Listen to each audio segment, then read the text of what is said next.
Yo, what's going on, guys? Welcome back to Bullony Basketball. I believe we're already at episode 7. It feels like the season's flying already, and I'm here with another Yeah. very special guest, my guy Steph, also known as Trill Buckets. How's it going, my man? Good, bro. I'm doing good. The season, it does feel like it's flying. We're very close to Christmas. Well, not very close, but we're knocking on the doorstep. So we get to that point where it's almost, that flip side of the schedule, All-Star weekend, and then after All-Star weekend, the rest of the season just flies. But overall, I'm doing good, content dropping, stuff like that. So we're doing good. And yeah, I mean, as you said, it's like with the season feeling like it's flying. Maybe it's because like there's so many teams, at least in the East, that just aren't up to par Hmm. yet. You know what I mean? And Yeah. for all we know, maybe that's a reason that I guess a perfect segue into this first topic, which is the All Star game. And it seems like Adam Silver is not content with the All Star game. So it seems like, from what I understand, this year they're changing the format to, rather than like the East versus West, it will be three All Star teams of 8 people, and then also Mhm. I believe it's weird because it said at first it was going to be The like, winning of the Rising Stars game. yeah, like, but it's weird because I saw at first it was like going to be a EuroLeague team, and I was like, wait, what? And then but yeah, as you are correct, it is like the winner of the Rising Stars game. Um, so I guess I'll just ask you, like, with those four groups of 8, like competing in like a tournament, like what are your thoughts on it? And like, do you like it? Do you not like it? What do you think? I'm gonna be honest. Well, it's funny because I this was like my last point that I wrote down Mm, with regard to this, but I'm gonna just start out with it, and I'm gonna be honest. It feels like the league is addressing a symptom and not the cause, if that makes sense. The players' mindsets just aren't in it. They haven't been in it, and I don't see how this format changes that. You can't just automatically force them to try now just because you split it up, made a different format and stuff like that. Of course, they did try to introduce, the prize pool, brief experiment, but that didn't really work too much either. It worked like the first year, but then after that, we saw what happened. We had last year's game where it was the highest scoring game ever. Never even seen 200 points on a score bug in my life. That wasn't a glitch. So it's like, I don't see why there's a reason I mean, I see the reason to change it, but I don't see how this is going to change anything in the grand scheme of things. You know what I'm saying? It might make it fresh for the first year that it happens, but even still, I think the main competition will come from whatever team plays the Rising Stars team, because mm-hmm.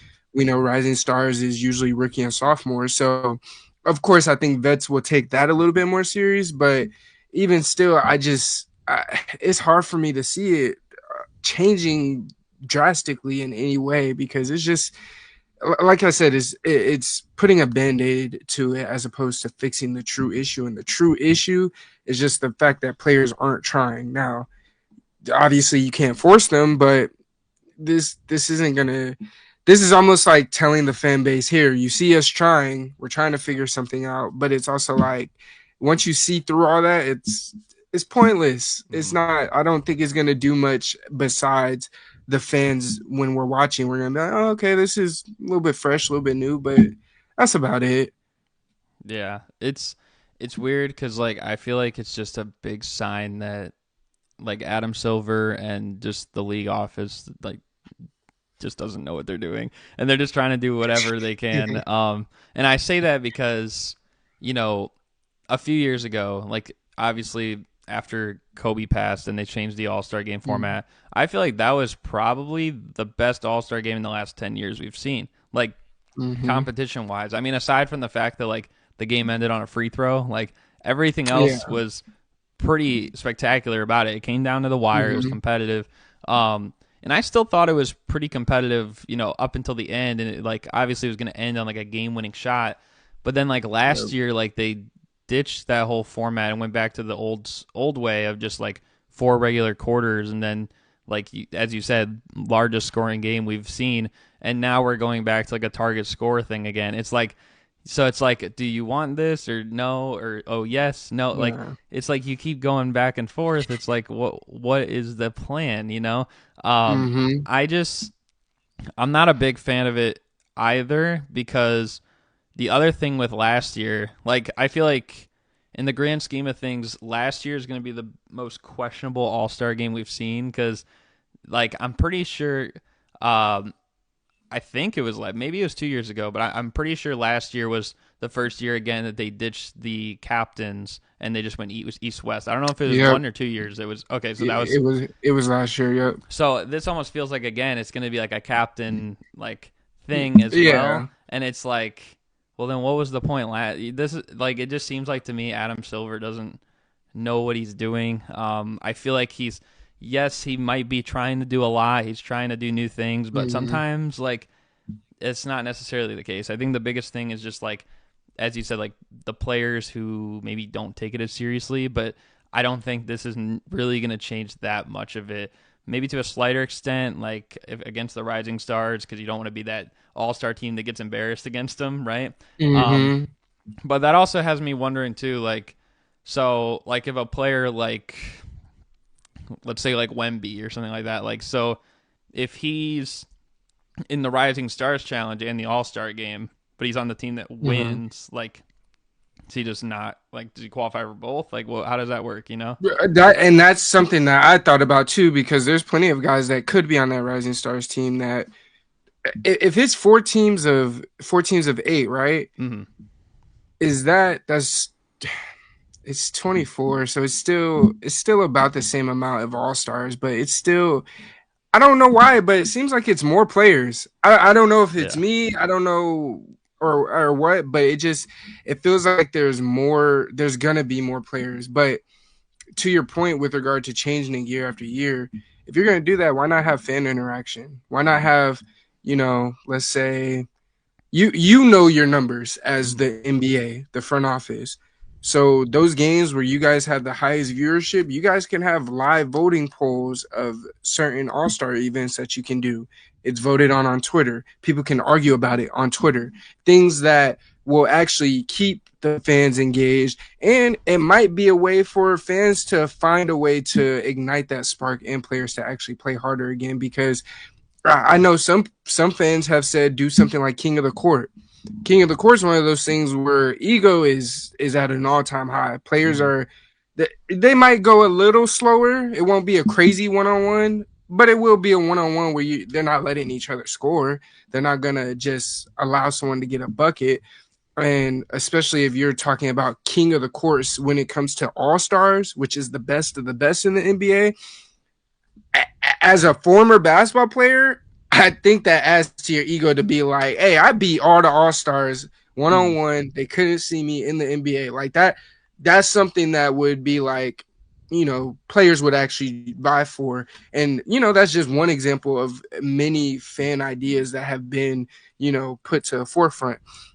You can have something like, I was going to say that, but I'm not going to, only because the other part of it is worrying about players' health, Mm-hmm. because they still have that second half of the season, oftentimes the most important half of the season for some teams. So it gets tough to start talking about competitiveness, because competitiveness breeds injuries, is just the lay of the land. So it is a balancing act, but with Adam Silver is I don't think the dude knows what he's doing. I'm gonna be honest with you. Like, if you want me to be real, I think he's like shot at fish in a barrel blind, and he's hit on some things, but because he's hit on some things, it's giving him the confidence to change on other things. Because this era might be the era where I've seen the most changes year over year. Like, we hear about it and then it's changed like 2 years later.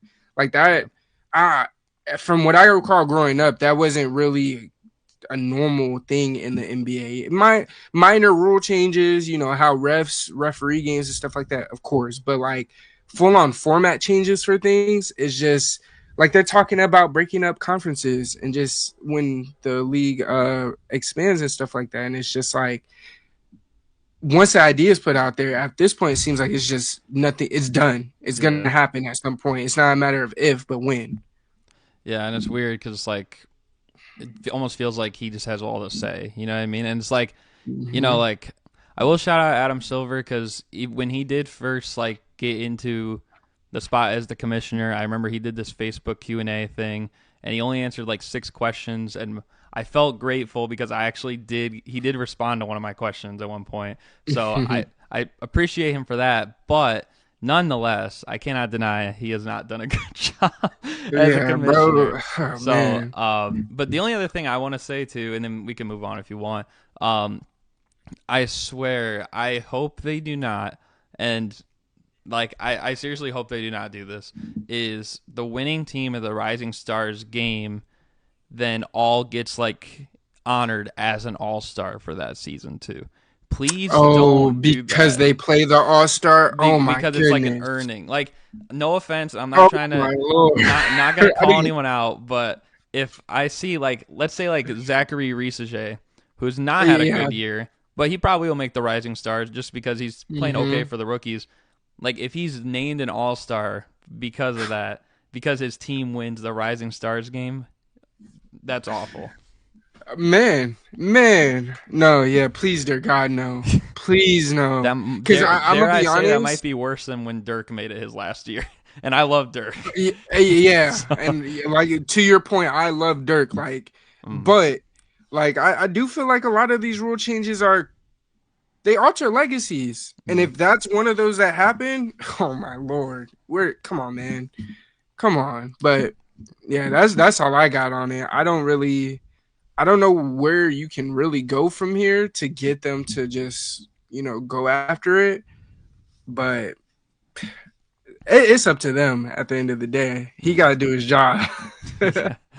Yeah, and hopefully, like you said, it seems like every idea that gets brought up, it just happens now. Hopefully, this one is carefully considered after this season, and like some of those things that we mentioned, like don't actually take place this year. Facts. So You know what would have yeah, been better now that I'm thinking about it? what's that? Instead of the winner of the Rising Stars playing against whomever they play against, get fringe all stars, guys that were snubbed. Mm, There's ample amounts like Darren Fox of last year, if I'm not mistaken. I'm pretty sure he was snubbed. yeah, You get a group of those guys, you might get a very competitive ball game. I'm not gonna lie, because now it's a case of you was named All Star. I think I'm better than you. I'm gonna go at you. That mm, might be something they could do too, because that actually might be a barn burner. I'm not gonna lie. yeah. Like they could have got like 16 in each conference instead. You still could have had Yeah. 32 people, and like there every year, at least now it feels like there's 2 or 3 people that we know are all stars that just don't get named. Hmm. Like you just mentioned, like De'Aaron Fox, he wasn't an all star last year. Like that seems criminal. Like the dude is an all Yeah. star player, but like that's I don't know. I feel like it'd That's be why he's playing like a madman now. yeah. Honestly, He's averaging like 40 over the last 5 games. bro is ridiculous. I played against him in fantasy when he first started the run, and I was the first game. I was like, okay, all right, De'Aaron Fox, he has those games, and then it just I was like, all right, bro, what is going on? Yeah. He's been going crazy, and not to spoil too much, we might actually have a little bit of De'Aaron Fox coming up later in the show. So, but before we get to that, how about we move on here to this, the most improved player candidates, because I feel like there's a lot of players that have really stepped it up this year so far, Mhm. and I'm not gonna lie, it's really interesting because I feel like a lot of them are sustainable. You know what I mean? Like it Mhm. doesn't seem like any of these guys are going to slow down drastically. Like they'll all be in the hunt Mhm. at the end. So just to ask you, who would you say are some of the biggest, most improved player candidates, or maybe candidate if you have one, or just however many you have? So I have three as of right now. I was tentative on the others, so I just decided to choose three. So right now is Ty Jerome, Franz Wagner, and this last one it was a bit hard to put him there, but after looking a little bit deeper, I was like, I think he qualifies, and isn't in that jaw tier Mm, of most improved kind of guys. And I Lamelo would be the third. Um, so shit, obviously with Ty Jerome, he's been hooping. like hooping. Yes. I love his game. Mm-hmm. He had limited appearances, of course. Last year, he didn't really play. He hasn't played too much in general, really. And then he emerged as their main backup for the Cavs. He's averaging 13 points per game, Mm-hmm. way more than he's ever averaged before. He's shooting very efficient from the field. He's shooting like 59% from the field, which is like eighth in the league or something like that. And he just had a career high 29, 30-point game or something like that after having a 26-point game against the Raptors. So he's showing not only can he create and play make for the Cavs, but if they need him to score, he can score. And the fact that he's been doing it at this level for a team that's number one in the West, only has one loss, that's huge. It would be another thing if this was a losing team, but they're not that. They're a successful team. He has one of the most successful backcourts in the league in front of him, and shit, not for nothing, Donovan Mitchell has a very, very real claim for number one shooting guard, but I know that's not what this is about. But I love to hear it. You know me as a Donovan Mitchell fan. So you go No, ahead. for sure. And I got to give him his flowers because I'm one of the main guys. Like, even when I made my list earlier this year, to me, Donovan was comfortable 3. Mm-hmm. But where we're at now, I'm like, nah, he's comfortable 1, and we got to figure out where Booking Ant is. But the second guy I had was Franz. Since Paulo, he was playing well before Paulo went down, but since Paulo's gone down, he's turned it up even more in a way that we were, I won't say we, but I personally was disappointed in him during the playoffs because it was stinker after stinker after stinker. Paulo wasn't getting any help, and it seems like he got in the lab, worked on his game, and the Franz we wanted to see in the offs last year, we're seeing that now. So big ups to Franz Wagner, especially. He's averaging 24 points. He had a 40-point game the other day, almost had a triple-double against the Pistons, hooping out of his mind. And then LaMelo, enough can't be said about LaMelo. First of all, he just dropped 50. I know it was a loss, but his team they can't help him to say it. He needs help or get him out of there. One of the two. I don't know what it is, but he's improved his shooting efficiency. Nothing super crazy, but enough to where it's noticeable. Like the stat sheet, it's only like a 4% tick or something like that, which it's okay. That's pretty good. But when you're watching, his shots are falling a lot more than we saw them fall before. He knows when to take his shots. He's playmaking at an elite clip. Like he's playing like a guard that has matured just overnight, because this wasn't the LaMelo we had last year. Not by far. And LaMelo, he seems to, I said this in my most recent video, I think this is the first year to that superstar LaMelo era. Like it's that time where this is the first year where he has that elevation, because he's averaging 30 right now. If I'm not mistaken, that's third in the NBA right now. I know it's top 5, and he's only going to keep going up from here. Now, again, I said this in my videos, and I hate this part about his game because it's just a dumb part of his game, but his turnovers and his fouling. Regarding LaMelo and his play, he's also been able to do it against good teams too, and that's something that we didn't really see from him in the past. He would be able to string together a pretty good 25, 30-point night against some of the softer teams in the league, but he's been able to hoop against the better teams, as we saw against the Celtics, where he had 36 against them, and he actually made it a game for a long time in that game. So I think those 3 guys, at least for me, are I think that could very well be the latter once we get to the end of the year, unless somebody else, continues to step up that's in that 4 or 5 spot. But yeah. Yeah, I think those are pretty good candidates. I will say I had one of them the same. I had 2 different ones.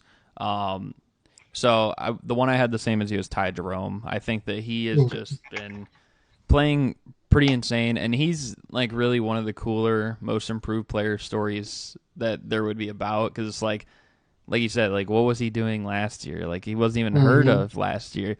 Some people probably thought after last season, it's like, oh yeah, Ty Jerome, I remember that. Like, that's a mythical pull, or what I mean, like one of those players or something like that. Now he's almost making himself a name, just like that. And another Mm-hmm. person that I will put on here too, because I would argue that the Pacers, obviously they haven't been that great, but it seems like their two-man punch so far this season has really been Siakam and who I picked on here, Ben Mathurin. I think Ben Mm-hmm. Mathurin has played like incredible. Like his efficiency has gone up all the way across the board.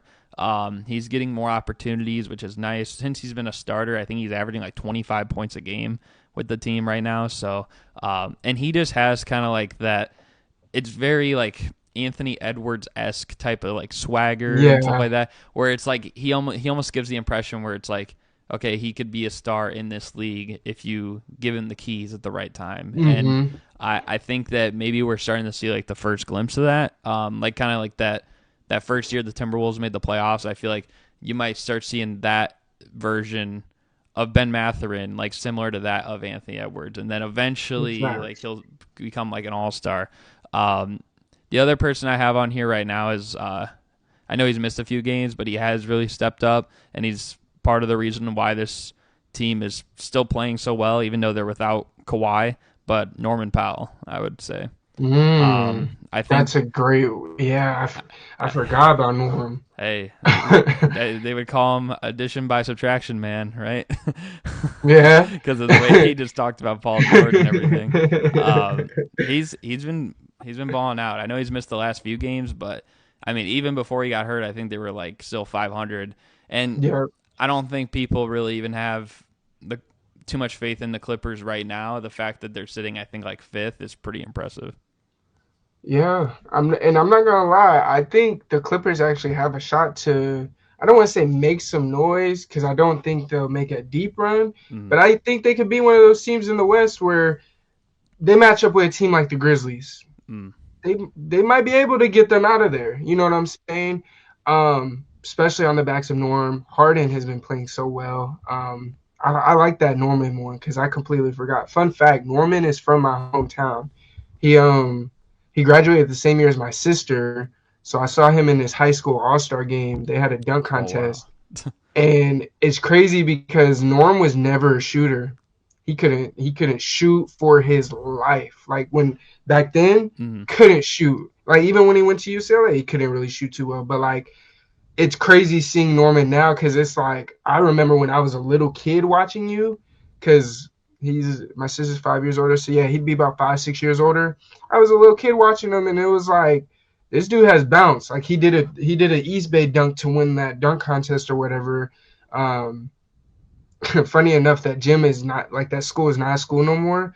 But Dejounte Carrington went to the school that gym was in. Crazy, a whole bunch of connections. But in any case, I say that to say like seeing Norman how he is now, it's crazy. Like for me, for you to say the most improved, I think about it back to that when I yeah, saw him as a kid, and it's like he dude is a star in the league. There's no other way to put it. Like he's not just another guy anymore.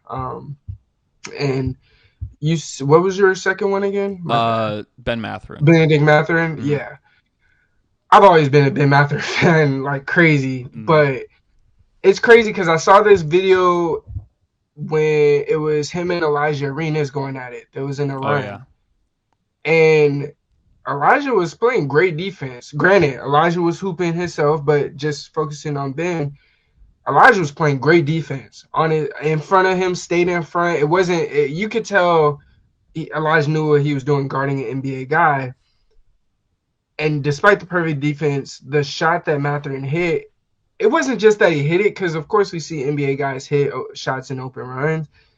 It was the way, the ease of how he got to his shot, and it was like that looks a little different. So I do like the Mathurin pool. I don't know why I didn't say that, but whew, I might now that I'm thinking about it, I might take Melo off and put Mathurin on there because like I don't yeah, I don't like putting guys who I already expected to be a star in the league on these, and of mm, course I think Melo elevated significantly this year, but Mathurin is the kind of guy like I'd have him on the list over Melo. So, yeah. and if you give it to Ty Jerome or Mathurin, I think you kind of save the namesake of the Most Improved award too. So, Yeah, those would probably be my, I guess, top two right now. I did consider two other guys. One of them being because he has really played well. He stepped up, although you could maybe attribute part of it to like the injuries they've had, and he's Mm-hmm. gotten more opportunity. But I have Tyler Hero on there. I think he's been huge for the Heat, winning a little bit more games right now, and maybe a sleeper one, but from my Bulls, I do have Nikola Vucevic on here.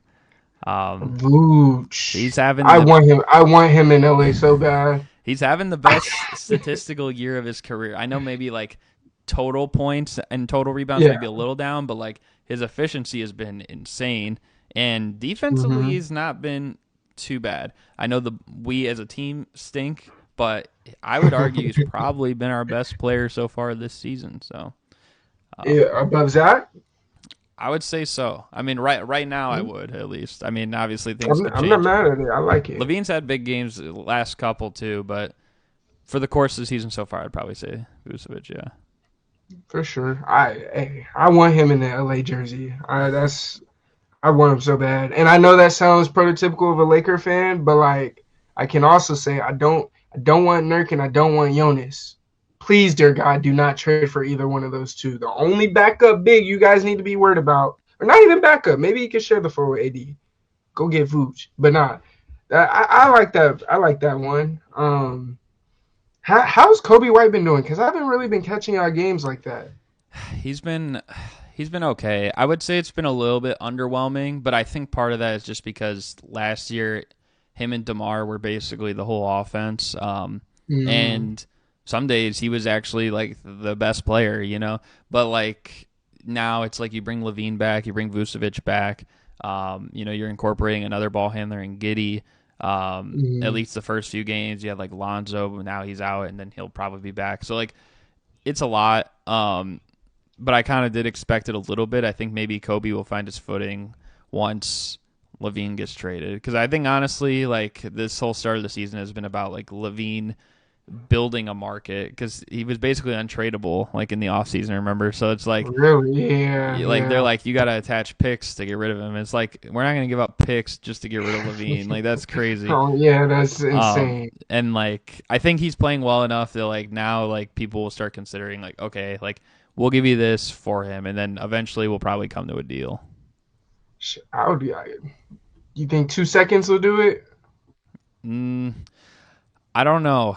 I really don't know. It just depends on the team, but I it's so tough. I feel like you might need it. I would say maybe at least one first. It doesn't even have to be a crazy first round pick, but Uh, like, because I'm not gonna lie, like someone made a good point the other day. There's a lot of people on similar contracts like that right now that are playing mhm. worse. Like I'd argue Halliburton's been playing worse. I'd argue that Yeah, Jamal Murray's been playing worse. So it's like infinitely worse. so Yeah, like these are, but like Levine's making just as much or maybe even less than those guys, and yet those guys would probably have more value on the market. You know what I mean? I don't for know. sure. Yeah, So yeah, that's a tough one. And Levine can be valuable. He could mhm. turn a couple teams around and like make him true contender. Yeah, I'm not even gonna speak that into existence. I ain't even gonna talk about that shit. Your second favorite team. Well, not your second favorite team, but Big Yoke. If they got Zach, that'd be I don't know crazy. how, but that would be crazy. Mhm. And if he can just like not try to do too much, I guess like if he could fit into For a sure. role like that, um, which is another reason why I would like to see him get traded because I feel like he's still in the like I have to do everything role with the Bulls and like maybe next. Has he even been in a role where he's able to be that Paul George kind of guy? Paul George to Kawhi, I mean, really not since like 'Cause the I don't very think end of his so. time with the Timberwolves, but everyone was too young then for them to be like a real Yeah, contender. So fact. I don't know, but yeah. I mean, if you want though, we can keep it pushing here. We can get to the next topic. It's a little bit of a start bench cut game. I got three different scenarios here, and we're gonna start off with three all-star level point guards. It's funny we've talked about two of them at some point in this show already, and so we'll just be starting benching and cutting them based on how they've been doing this season, I guess. So start bench cut between De'Aaron Fox, LaMelo Ball, and Jalen Brunson. I'm cutting Brunson. Okay, nice. I know that sounds crazy, like just saying it that quick like that. I mean, I really don't think it's that crazy to be honest, but Okay, okay. I'm starting Fox, benching Melo. interesting. Okay, Yeah. I like that. I I think yeah. I have faith in De'Aaron Fox jumper now. yeah, it's really tough because if we were making this ranking about a week ago, I probably actually would have cut Fox. But that's I mean the season is still young. It's like things can change like For that. sure. But it just and I know he's had like really big scoring games, the last couple especially, but something just feels off about like the Kings team and like it feels off about him. You know what I mean? Like I don't know, it's just like really hard to explain, but I can't like hold that too much against him himself. Yeah. So I did have actually the same exact order as you: Fox, LaMelo, and Jalen Brunson. It's not that Jalen Brunson's playing bad. I just feel like he's not playing as good as he's capable of, and I'd argue the Knicks really aren't either. And I feel like I kind of expected him to, kind of take the reins of his team. I would say right now it seems like Cat has been like their best player so far this year. I feel like he's kind of like I partially agree with you, but in a sense that I don't think the teams played well. And of course, there has been games where he hasn't played well. Mm-hmm. But I also feel like it comes from a place where after we've seen all this roster turnover and how they changed their team, despite the nasty start he had, Mikal is still, he could get you 20. Mm-hmm. You have Anunoby who can get you 20, 25, and if he goes off, he could go get you 30. You have Cat who can get you 25, 30. If he goes off, he get 40, 50 plus. And I think it's becoming more of a thing where he's able to be more like how he was in Dallas with Luka, where he wasn't forced to score so much and be the whole offense for everybody, whether that was creating for them to get an open shot, because now he has guys that are creating for themselves and stuff.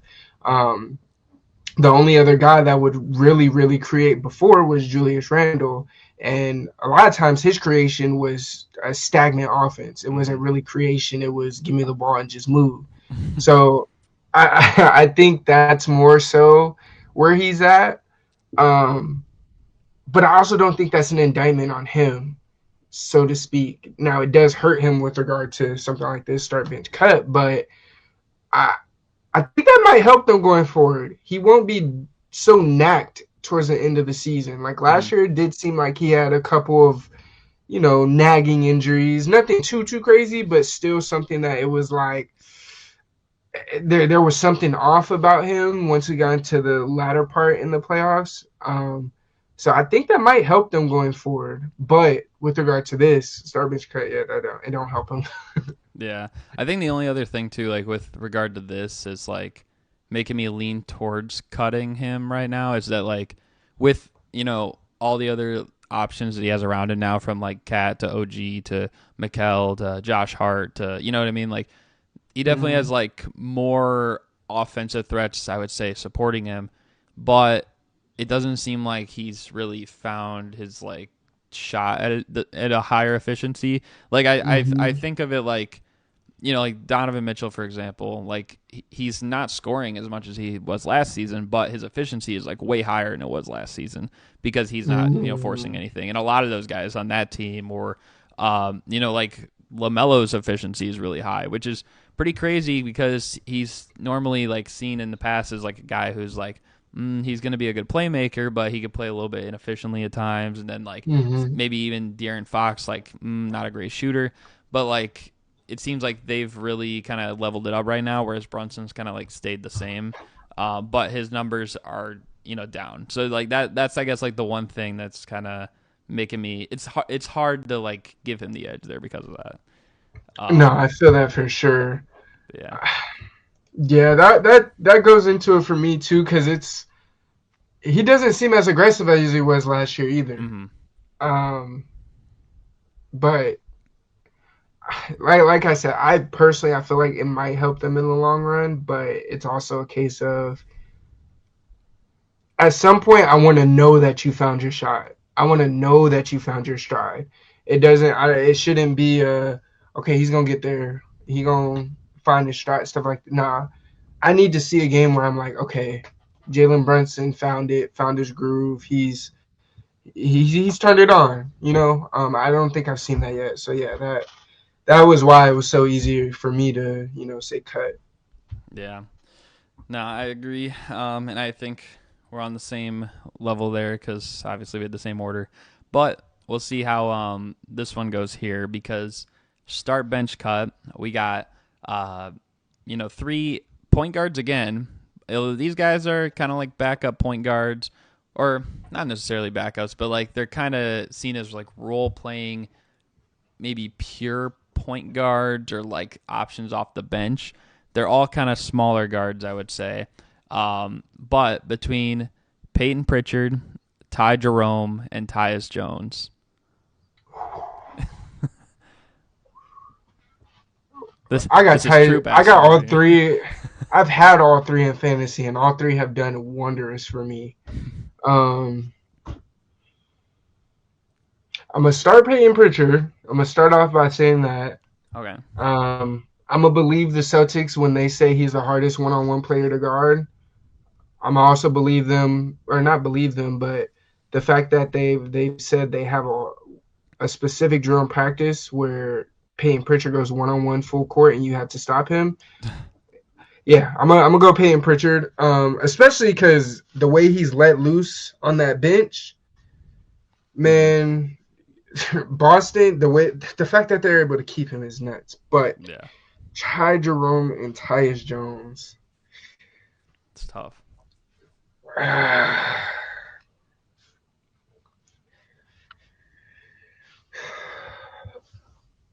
it's a tough one. I think I might go Ty Jerome on the bench and Tyus Jones cut, and I'm splitting hairs, but after seeing Ty Jerome score, and I mean, I remember Ty Jerome coming from UVA. I liked him as a player coming out of college, and I felt he could be a very underrated scorer. And now that we're starting to see the scoring come to play, I think he gets that edge a little bit over Tyus.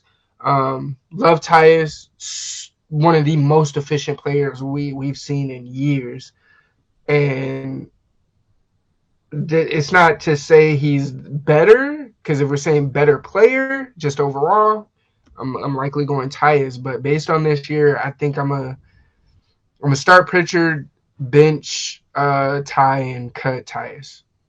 Okay.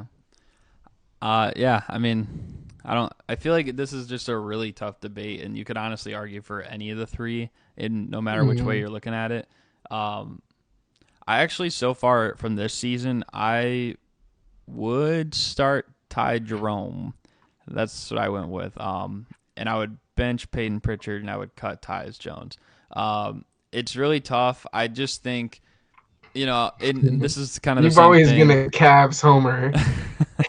Well, here's what I will say, because I am a big Peyton Pritchard fan, and honestly, even today, someone even it was a Cavs fan on social media said, like, we need to agree on this, and it was like Ty Jerome is better than Peyton Pritchard, and I was like, listen, he's had a great year, but don't disrespect my guy Pritchard like that, because he's nice, But what I will say is, it's very similar to like the De'Aaron Fox one that we were just talking about. Like, if we were to do this a week ago, I feel like oh wait, what were you gonna say? Sorry. Oh, I don't mean to interrupt you, Oh but no, this you're man good. Elfrid Payton got 20 assists. Oh, that is crazy. No, that He's like deserves a 14 breaking and news 20. announcement. we Elfrid Payton. we might never see that again. And I think he only missed 3 or 4 shots. So that is wild. May start bench cut trade and Elfrid Payton in there. No, I'm just kidding. But no, I the thing is with this is like if we did this a week ago, I probably would have started Peyton Pritchard as well. I think he was averaging like 18 points a game, like off the bench, like the first like 3-4 weeks. I know last week he kind of like went down a little bit. Ty Jerome had his big games, and Peyton Pritchard, I think, is still leading all scorers off the bench, but I think Ty Jerome might be like leading the league in like true shooting percentage right now off the bench, and it's like it just feels like it's hard to even say that though, because like the same thing can be said about Peyton Pritchard. I was gonna say like it feels like he's so needed on this team, as is Peyton Pritchard. I think maybe the necessity though for if I were to put it like this, I think Ty Jerome stepping up for the Cavs is just a little bit more significant than Peyton Pritchard stepping up for the Celtics. Like the necessity of it, just because there's so much that Boston has, and the Cavs have a lot too. But I think a lot of that relies on Ty Jerome. Like they even did a post game press conference. I think they asked like Tristan Thompson and Yorgis Niang, and they were like, what was the key to this like game? How'd you guys get back? Find your footing after like the Raptors came back, and then they're just like Ty Jerome. Like they said it at the same time. Like they just knew, and then like everyone laughed, but it's like kind of true, And yeah, I would just bench Pritchard and cut Tyus, and it's nothing against Tyus Jones. I just think that these two guys are getting like a lot of comparisons so far this year. Yeah. So it's like it's hard to not start and bench the two of them, whichever way you want to put it, and then Tyus Jones is just a little bit behind, I would say, right now. Yeah, no, I completely agree. I couldn't say it better than myself. And I also agree with you when you say Ty Jerome being big for the Cavs is, slightly more important because Boston their starting five is ridiculous, and Kristaps came back tonight, if I'm not mistaken. So they got it on lock. I think that would have been like that bench unit might have been their one weakness that we see, and Peyton Pritchard tightens that up. But I can agree with you with the Ty Jerome point on that. I'm not mad at it at all. For sure. And so we got one more start bench cut, then we'll get into the last few segments of the show. And this one I think you'll like because there's a little bit of some purple and gold found in this one. Start bench cut. This one's 3 rookies. These 3 rookies have actually been that's a have connect in there. Like yeah. But it's between a bunch of guys too that have been up there for the rookie ladder. I think these guys were top 3 in the recent one. Dalton Connect, Jalen Wells, Jared McCain, start bench cut. I know they're a little bit different positions, but nonetheless they're all kind of like guards or on the wing, on the perimeter. So what would you say? I wasn't expecting you to mention Jalen Wells. That's a good one. He's playing well. No pun intended. He's been playing very well. Yeah, no pun intended but no. I'm trying my hardest to take my bias out. My hardest.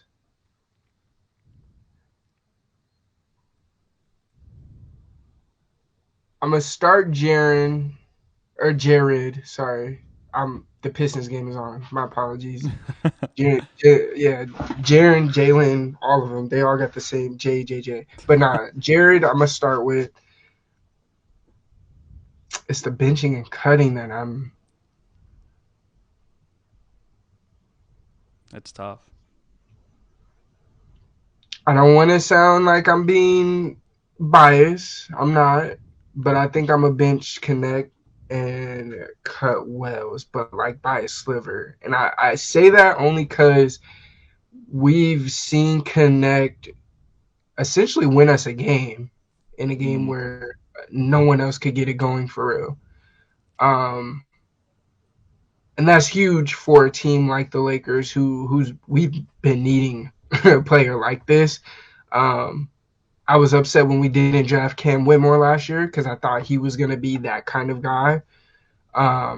Hell, we could have Cam Whitmore and Dalton Connect right now. No Jalen Hood. You know what I'm saying? Yeah. That would be a much better outlook for our team. But we don't. Now, with that said, that's not taking anything away from Jalen Wells because he has been hooping. Mhm. Like when Ja was out, of course, everybody gets more opportunity and stuff like that. Scotty's been hooping and all that, but I didn't expect Jalen to have the string of games that he's had the last week or two. Um, I thought it would take him not some time to get acclimated, but some time to actually get some PT. Obviously, that happened quicker, but he responded, and he's nice. But after seeing Connect get hot like that and quite literally win us a game where we were otherwise just dead in the water, I'm gonna barely give him that nod. Yeah, it's funny with the order you went there. Um, you might think it's crazy, but I actually started Dalton Connect. Um, I benched McCain and I cut Jalen Wells. Um, I just feel like, and just to clarify as well, because these are probably the top three rookies right now. I would still say like for the longevity of this class, probably is going to be a different guy in here. Like maybe I'm high on Stefan Castle. Yeah, I still Stephon think Castle, I love. I still think Booz will be good. He needs an opportunity though on this team. So it's like there's Unless you have that one, yeah but there's definitely like a lot that remains to be seen with this class, but I feel like between these guys, I do think one Dalton Connect will probably pan out the best, just because I think his game is like the best suited for the NBA moving forward. And you're already seeing like high volume, high efficiency performances out of him. I think he yeah, had like a 37-point game, then he had like a yep. 27 right after it or something like that. Like Mm-hmm. that's crazy for a rookie, let alone like a Lakers rookie. Like he's doing stuff like this that hasn't been seen by a Lakers rookie in a while. You know what I mean? Um, Facts. Yep. and just looking at like the trajectory of this team, like obviously like LeBron is one of the key players. He's not going to be there for that many more years. And, even AD's in his 30s. And there's other players maybe on this team that once they're out, he's going to be in and he's going to be like probably one of the more important players that they're going to maybe build around. Like, I think he could be a player that averages 20 points a game for multiple seasons. And I think Jalen Wells is great. I do think that he is going to be like a critical player, but he'll have a role within a team. You know what I mean? Like, Mm-hmm. and like that's kind of like what I see him as. I could see Dalton Connect as like the third best player on the Lakers this year, and even maybe Yeah. above Austin Reeves too. Like by the end of the season, you know what I mean? And Reeves has Yeah. not been bad, but I think he's actually having his best year too. But like, I just feel like by the end of the season, that might be the conversation that's being had. And I mean, Jared McCain right now has probably been the Sixers' most consistent player, probably their second best player this season behind like Maxey, of course, like when he's been out there. Mm-hmm. But I don't know. I think that, you know, it's definitely very early. I do think that the one thing with him that kind of I'm a little bit suspicious about is just like the way he moves with the ball is just like I feel like it's not quick enough for like a lot of the guards in the league. You know what I mean? It it Yeah. it, it just feels like sometimes he's like moving in quicksand and I see him make the shots and I'm like how did he make the shot? You know, like I'm in disbelief because I'm like I feel like if it was someone else, they would have blocked his shot. You know what I mean?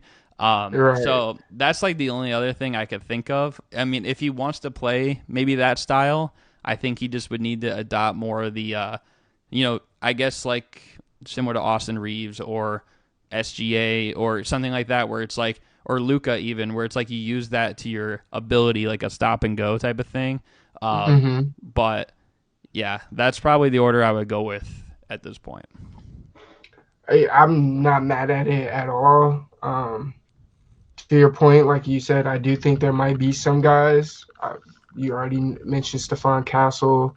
I was pretty big on Ron Holland. I like Mm-hmm. him as a player. I think Rob Dillingham, he gets opportunity, he'll be Yep. able to, do a little something. Kel Elware out of Mm-hmm. Miami. Um, Dayron Holmes. A lot of people forget about him. He got Yeah. hurt before the year, so there are some guys that can potentially be, keep climbing. I think this was a fairly good draft class, more than people expected it to be. Um, but I do agree in the sense that like sometimes watching the Lakers, Dalton feels like a third, fourth year player. Like, Hmm. it doesn't always feel like he's a rookie, and I almost have to remind myself he's a rookie. Like so much so that sometimes Austin Reeves looks like the rookie and he looks like the comfortable guy. Hmm. Like if you just seeing how they move and their body language, um, and trust as a Laker fan, I'm not mad at him being number one. So I'm cool with that. Yeah. I mean, the other thing I like about Dalton Connect is I feel like he has, much like guys like D Rose and like Kawhi, where it's like he might do something like spectacular and he won't do anything. You know what I mean? Like he'll just You be don't like, react, yeah. you know what I mean? Like it's, you see a lot of guys like that, especially like when they're young, like they'll like showboat and like talk and stuff like that, and Mm-hmm. like maybe go a little bit too far. Like sometimes it's okay to do that, but like they might go a little bit too far, and then it comes back to bite him in the butt. Like he's just Yeah, like locked in, and that's what's kind of cool even about. care. Yeah. Yeah, no, for sure. And there was I don't remember what I was watching. It was the Lakers in practice though, and he went up to JJ and asked JJ what his pregame shooting routine was, and like JJ was like, "No, it's simple. I'll walk you through it." He was like, "Yeah, can you show me? Like, I wanna know." But it was cool to see something like that because, especially as a Laker fan, and I'm sure we talked a little bit in the summer before the season and stuff like that. And I was telling you like there hasn't been a development direction. There hasn't been something where we can look toward a future. We haven't been a team that's like OKC where we had some stars, didn't work out. All right, let's get some young guys and try to build this thing. We, as a Laker fan, I've never seen that, to be Hmm. completely honest. And the times we did, quote unquote, build this thing, we just traded them for AD. So it's like seeing Dotson connect, it's almost a breath of fresh air because it's like, okay, it feels like there's a true future for us in some regard. And it might be smaller because he's not a superstar, but there's still a future for us. Right. No, I feel that. Like, I think he's going to be like a really good player for you guys. I think it's. Yeah. I'm just very excited, and I know I've said this like to you multiple times. I'm just so excited for the Lakers, like post LeBron. I just I've said am. the same thing, bro. I'm over it. I'm Yeah. so over it. It's and if you I don't know if you guys know, but I'm a Laker fan. I'm from California, so it's like I'm glad LeBron gave us a ring. I'm not even gonna be one of those fans that's like I don't care that no the ring was dope because it was cool to tie the Celtics for at least we tied them for a little bit, Hmm. but from that point forward it's man Yeah. I'm ready for like just basketball. Like it almost feels like after Braun leaves, Palinka should leave. Yeah. Like it should be a new regime. Yeah. I mean, we'll see what happens with your Lakers, of course, but I think that's what most people that are maybe been Laker fans for a while are probably like looking forward to as well. But the next thing we'll get into, and then we'll get into the mini game. It's just a little 1 minute segment. It's the honor of the week. So basically, what I do here is I pick a former player who has had a birthday like kind of close-ish to the time that we record or the time that I upload. Just because like I think it's good to honor the greats every now and then, or even if they're not like super great, maybe like just former players that we grew up on. Now I will say like this player is an older player, and a much older player, I will say, but he would definitely classify as one of the greats. He was on the 75th anniversary team, and he's also one of my favorite players ever. But I will, you're gonna have 1 minute, and as soon as I say the name, you can start talking about him, however way you want. You can talk about him for good. You can talk about him slandering if you want, even though he's one of my favorites. I will respect it if you slander him at all. But so you'll have 1 minute. So the player that you have to talk about is Oscar Robertson. I'm, you know, it's funny because I'm not mad at it Hmm. because Oscar Robertson, sorry, Hmm. pioneer of the game, and when you look back at what he did, before Russell Westbrook, it was monumental. And I say that as somebody that grew up as a point guard. Follow me when I say this. Mm. The biggest thing that that you look for in a point guard, young, NBA, whatever, points, assists, that double double. How many double doubles can you get? Mm-hmm. How many points and assists can you contribute to this team as a point guard? Way back when, Oscar said, "Well, I could do more. Why not rebounds? Because instead of the big getting the board and passing it to me and going up court, I could just get the board and take off and go create offense." And if we go by that kind of metric, because most people that have played basketball, we know like the point guard, that's the main thing: points, assists, no turnovers, play solid defense. Mm-hmm. And if we go by the fact that he was the Mr. Triple Double, I genuinely think he has an argument for a top 5 point guard of all time, because that is production that any and every single coach looks for in their point guard. And he's one of the greatest of all time. There's no other way to put it. And it took us seeing Russell Westbrook to break his record. Someone that's in an era that a lot of us never thought or stopped thinking of Oscar at that point. So I think Oscar does deserve his flowers. I don't know how I would slander him. I'm going to be completely honest. Maybe call him a stat patter like they do Russell Westbrook. But but no, in all seriousness, I love respecting pioneers, legends, and he's one that I think his name should be brought up more when we talk about greatest point guards. We always talk about Magic. We talk about Isaiah. I know people that bring up J. Kidd and even Darren Williams, because Darren Williams was so integral to their life and stuff like that. But we'd be remiss not to mention Oscar in those conversations as well. And if you don't know about Oscar and his greatness, we got YouTube. There's no more excuses. Yeah, we got. Matter of fact, I was watching the 78 DePaul. I forget what they are, but they played against Notre Dame in the NCAA tourney. 1978. You can watch something that's Oscar. I promise you. Yeah, it's funny too, because like I mean, you already know like where I guess I say it on Oscar. He's like probably my favorite player from this time. I've even said before. I know a lot of people might disagree, but I think he's second on my point guard list, because I have Magic, Oscar, and then Steph, which some people don't like. Some people disagree with. But I think it's funny too how it so happened, like, with you being on this episode and his birthday falling in line here too. Because I remember the one time like we were debating in favor of him like against like Jelson or whatever, Yeah. and he was getting so heated. He's like, "What?" Like he's like, Oscar's like he played in like the Plumber League or whatever he said. I don't know, Man. but it's just so funny because I remember that specifically. Like I would say one thing about Oscar, and you're like facts, and then like you'd say something like he was like, "Bro, Curry," and like he would be losing his mind. Yeah, it was funny though. But yeah, Oscar to me is still underrated. I know a lot of people probably have him like top 15 all time, or something like that, which I still respect, especially because like it was so long ago.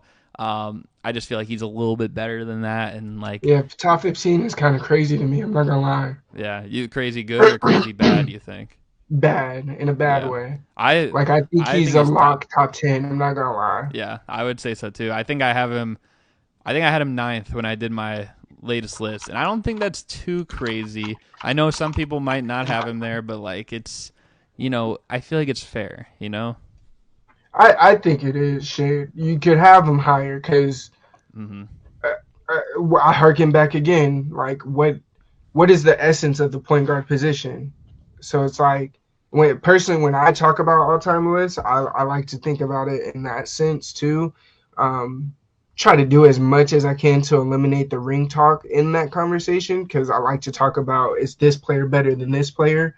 Of course, rings does contribute to it in some way, shape, or form, but 9 is generous as well. Like if we're talking about, I haven't done an all-time top 10 list in a minute, but I think he would fall between 5 and 7 in my list.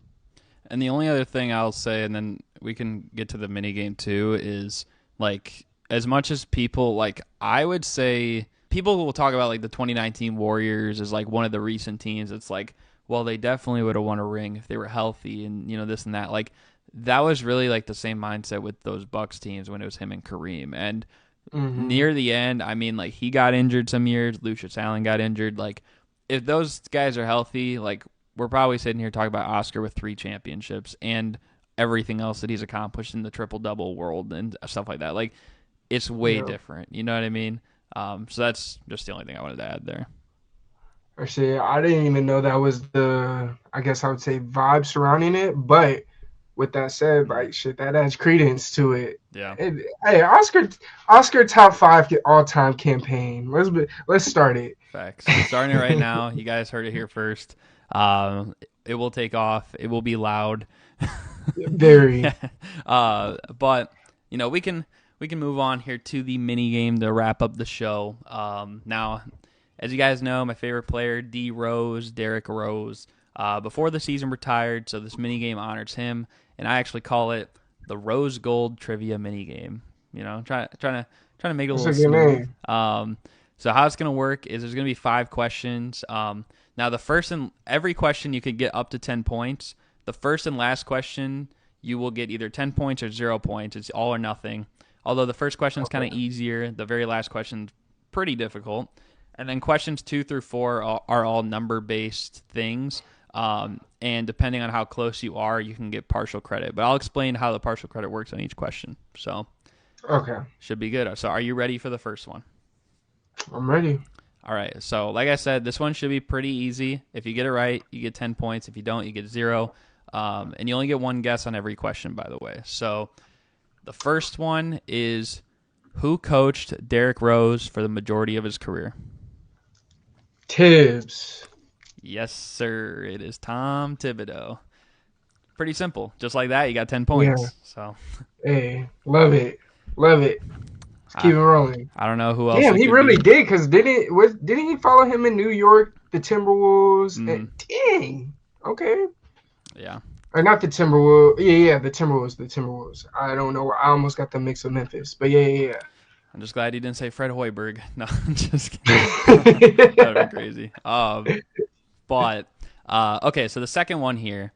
So how this one is going to work for partial credit, for every number you are away from the correct answer, you'll get one less point, whether it's less or more.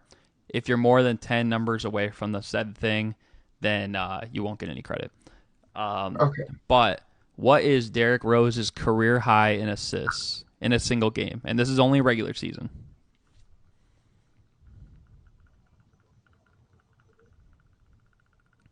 16. So you're going with 16? Yes. Okay. No. Yeah, 16. I'm gonna go 16. Okay. So it is not 16. But that was a pretty good guess because it was 17. So Oh, okay. I because almost guessed 15. yeah, that's a good thing you held back there, because since you're only one away, you still get 9 points for that one. So that's pretty good. Okay. Not bad. Sitting at 19 points out of 20 possible. Good start right now. We'll see how you do on this third one here. So number 3, and again, same rules as last time. For every one number you are away from it, that's how many points less you'll get. If you're more than 10 away, you won't get anything. But how many playoff games did Derrick Rose score at least 20 points in? How many games did he play in? That remains a mystery, but I guess you can kind of get like a generalization on like how many times he made it and stuff.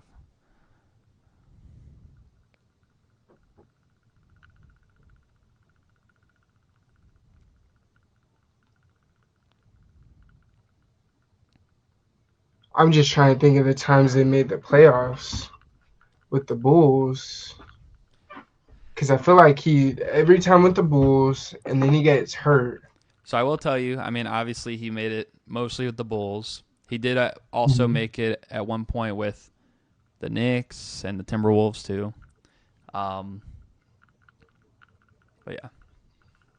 Okay. I don't think it's a crazy number because it's very top heavy. I'm gonna say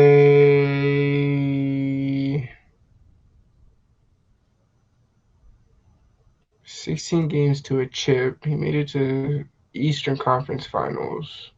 4, 8. They lost. I'm gonna say 34. 34. So you're rolling with 34? Yeah. Okay. That was not a bad guess. It is not exactly 34, but you did get some points, and you got a decent amount of points here. You got 6 points because it's 30. Okay, So, shit. That's not bad. that is not bad. He played in 52 total playoff games. So 30 of the 52, he had 20 points or more. That's not bad. His scoring average is like 21 and a half. Really should be 22 and a half, but Tibbs kind of ruined it that last year with the Knicks, and he played him like 2 games where he played like 1 minute. He didn't do nothing. It sounds about right. Yeah. It's either like 48 minutes or it's 1 minute. No, just kidding. But yeah, so he still had like 30 games like that. So you got 6 points. Right now you're sitting at 25, which is not bad. Nice. So now this fourth one's a little bit more difficult because, you know, those other ones, like, you could maybe find on, like, Basketball Reference or something like that. This one you can't really find on, like, Basketball Reference. So I had to do a little bit more deep diving and searching to figure this one out. And for every 2, like, numbers you are away from the thing, you'll get an extra point. So let's say you're 2 away from it, you'll get 9 points. You're 4 away, you'll get 8 points. 6 away, you'll get 7 points. If you get it right on the nose, you'll get 10 points, of course. But how many total injuries did Derrick Rose endure over his NBA career? Yeah, this is crazy. And so keep in mind, too, Yeah, no, that's not. this can count as duplicate injuries if, let's say, sprained ankle in 2016, and then he sprained that same ankle like 4 years later. That would count as 2 separate injuries because it's 2 different times that he injured it. So.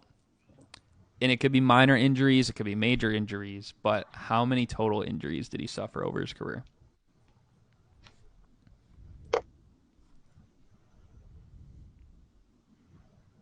Well, we know he hurt his knees. Mm-hmm.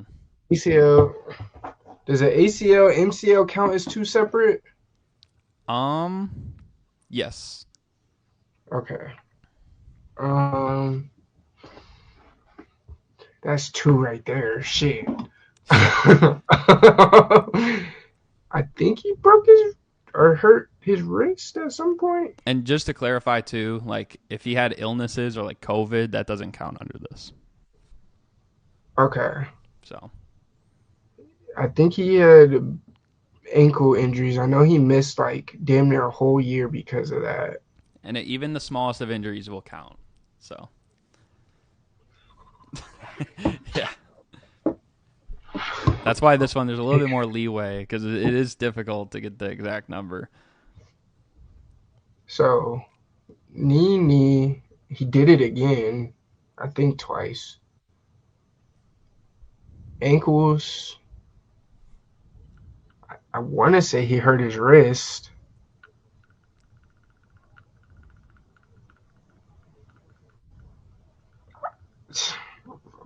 $25. Let's just put a freaking number out there. So you're going with 25? Yep, as I look at Mikal Bridges. So it is not 25, and there's no partial credit here either. It's actually more, a lot more, believe it or not. It is 53. Oh my god! Yeah. Oh. Yep. Yeah, which is crazy. Bro stayed on the medical table. Oh my god. Yeah, there's some injuries like you said, like some injuries like may have taken place at simultaneously, but like he might have missed for the same type of injury, but once he came back and then was out again for maybe more problems like that, like, or another injury in between, then that counts as another injury too. So that one was that was very tough, and that's Ooh. why I made it like Yeah, that a was 20 different. point leeway in between there because that was very hard.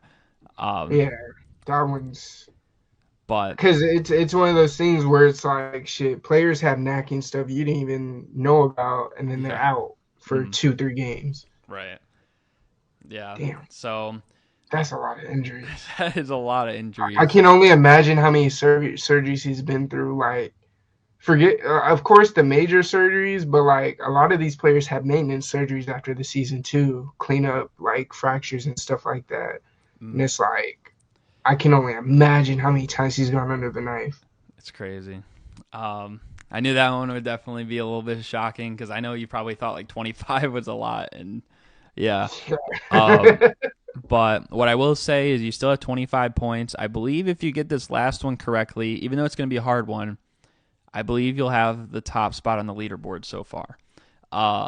I think right now you're somewhere in the middle there. You're definitely not the lowest, but I think right now you're a little below the highest. So we'll see if you can get this last one. Are you ready? Yep. So, I mean, as we know, Derrick Rose went to high school at Simeon Career Academy. Um, so the question is not totally based on Derrick Rose, but based on the history of where he went to school.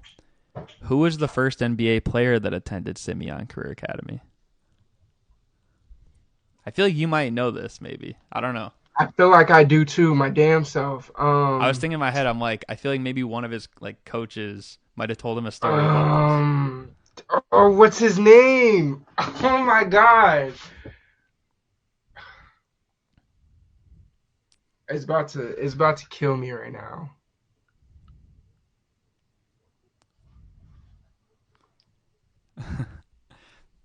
You can It's just it's annoying me because I'm thinking of every other great that went to other schools.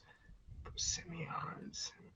Um, what's bro's name? Oh my god, it was in the '80s.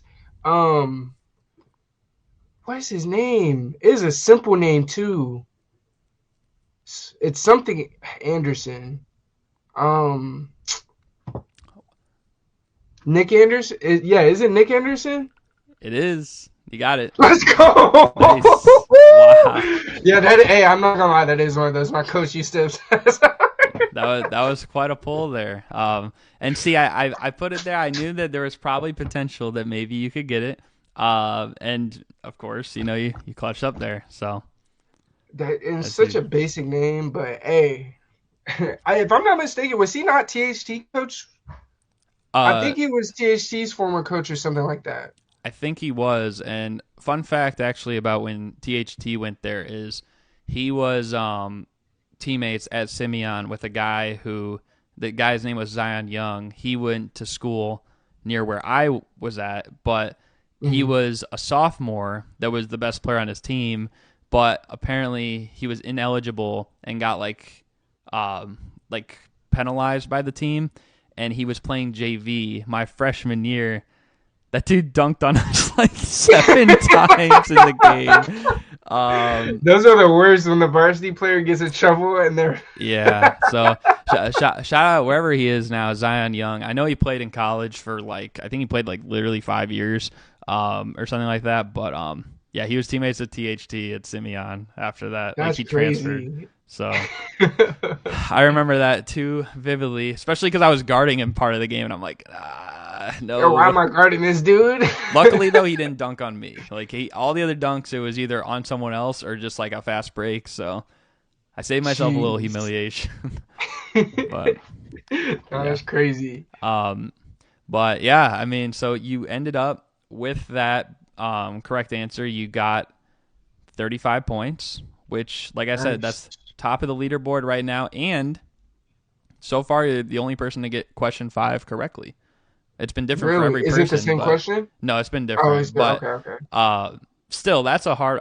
I would say that's not even that's not the easiest one either that I've had there. No, So no, no, no. that's pretty good. It's in the top of the leaderboard. How do you feel?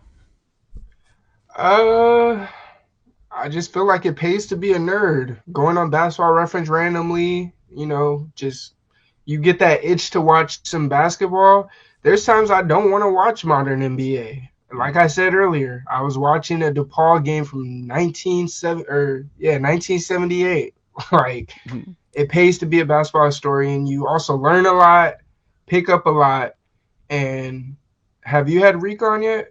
I've not had Recon yet, no. Oh, well, I'll feel a lot better when I found out I'm higher than him.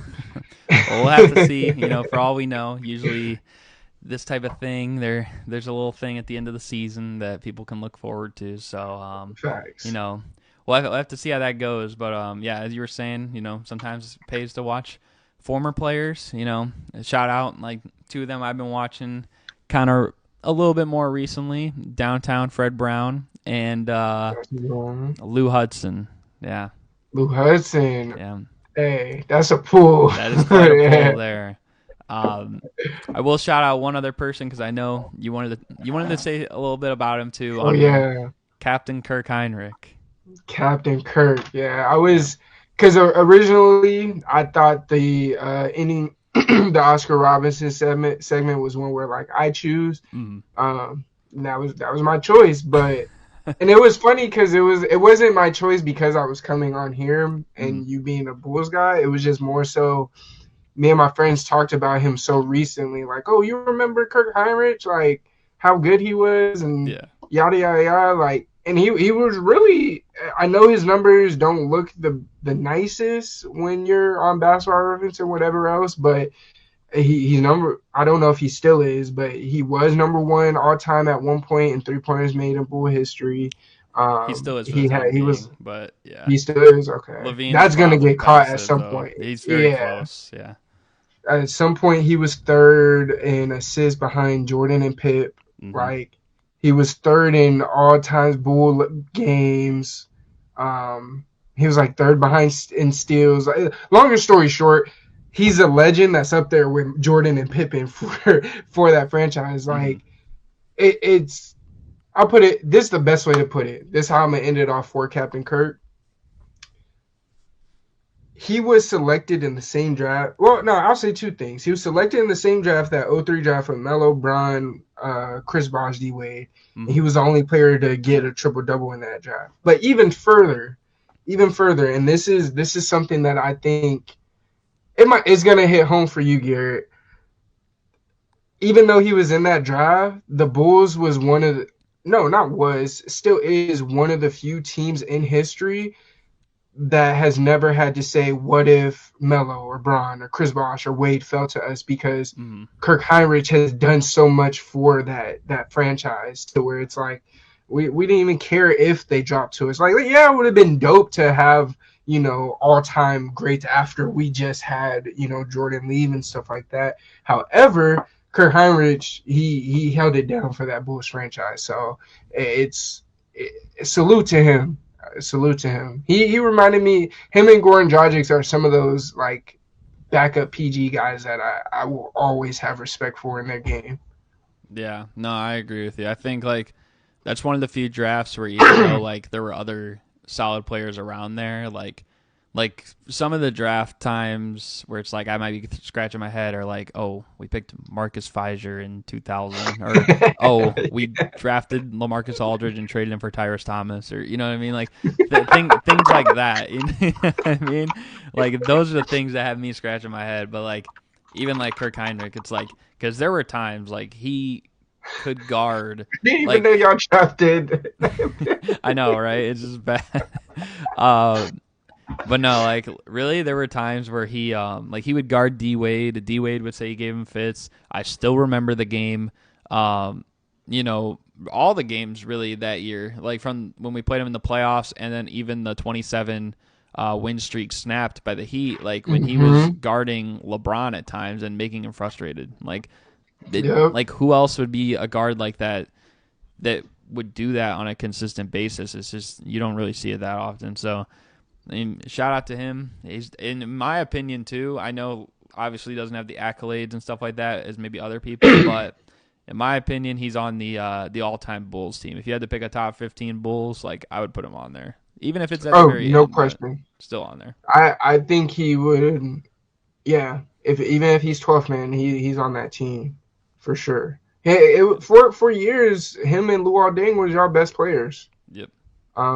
So it was also one of those things like, even though you're not winning per se, you still have a great vibe around your team, your fan base, and everything. Like you're still winning games to where it's like, you want to go see a Bulls game? Cool, let's go see a Bulls game. Like we could go watch them play. And that's always a dope vibe when you have a team that's very niche in terms of, they're not going to win, but they're enjoyable to watch.